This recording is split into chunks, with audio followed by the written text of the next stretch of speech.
December 5 కోసం ప్రపంచమంతా ఎదురు చూస్తోంది. ఓవైపు అప్డేట్స్ ఇస్తూనే అనుకున్న టైంకి సినిమాను తీసుకురావాలని సుకుమార్ అండ్ టీం పగలు రాత్రి కష్టపడుతోంది. 2 వారాల్లో సినిమా రిలీజ్ పెట్టుకొని ఈ లాస్ట్ మినిట్ వర్క్స్ చేస్తున్నా సరే హైప్లో ఏమాత్రం ఎలాంటి లోటు లేదు. సినిమా కంప్లీట్ చేసే ప్రాసెస్లో ఉండడం వలన సుకుమార్ ట్రైలర్ రిలీజ్ ఈవెంట్కు కూడా రాలేదు. కానీ సినిమాపై ఆడియన్స్కు ఏ రేంజ్లో అంచనాలు ఉన్నాయో మాత్రం క్లియర్గా అందరికీ అర్థమవుతోంది. వైల్డ్ ఫైర్లా Pushpa trailer media social media అంతా పాకేసింది. ఎక్కడ చూసినా ఎక్కడ విన్నా ఈ సినిమాలోని డైలాగులే మోత మోగిపోతున్నాయి.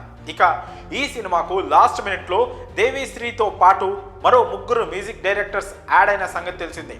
ఇప్పటికే తమన్ పుష్ప 2 కోసం తన కంపోజిషన్ను పూర్తి చేశాడట. ఇక మరో 2 music directors Ajaneesh Loknath, Sam CS ఇద్దరు కూడా పుష్ప 2 బీజిఎంకు వర్క్ చేశారట. దీంతో ఇప్పుడు ఈ సినిమాలో కాంతారా టచ్ ఉంటుందని అంతా భావిస్తున్నారు. జాతర సీన్ ఎలాగూ ఉండనే ఉంది. బహుశా దాని గురించా అంటే దాదాపు అదేనని చెప్పొచ్చు. ఎందుకంటే అజనీష్ లోక్నాథ్ ఆల్రెడీ కాంతారా, మంగళవారం లాంటి సినిమాలకు మ్యూజిక్ అందించాడు. ఆ 2 సినిమాలు కూడా మ్యూజిక్ పరంగా అద్దరగొట్టేశాయి. సేమ్ అలానే ఇప్పుడు పుష్ప మూవీలో కూడా అలాంటి పూనకాలు తెప్పించే సీన్స్ చాలానే ఉన్నాయట. బహుశా సుకుమార్ ఆ ఎపిసోడ్కు అజనీష్ని వాడి ఉంటాడని అంటున్నారు. ఒకవేళ అదే కనుక జరిగితే ఇక థియేటర్స్లో ఒక్కొక్కరికి పూనకాలు గ్యారంటీ. అయితే ఆడియన్స్కు మాత్రం ఏ ఎపిసోడ్కు ఎవరు మ్యూజిక్ ఇచ్చారో కనుక్కోవడం పెద్ద టాస్క్ అని చెప్పవచ్చు. ఇప్పుడు కాంతారా లాంటి మ్యాజిక్ పుష్ప 2లో అజనీష్ చేశాడా లేదా అనే దానిపైనే అందరి ఫోకస్ ఉంది. ఇంకేమవుతుందో చూడాలి.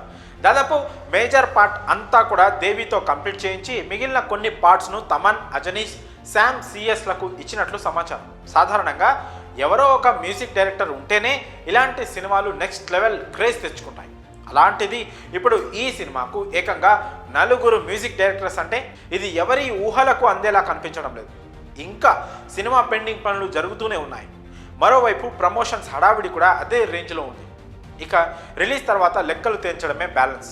మరి ఈ విషయంపై మీ అభిప్రాయాలను కామెంట్స్ రూపంలో తెలియజేయండి.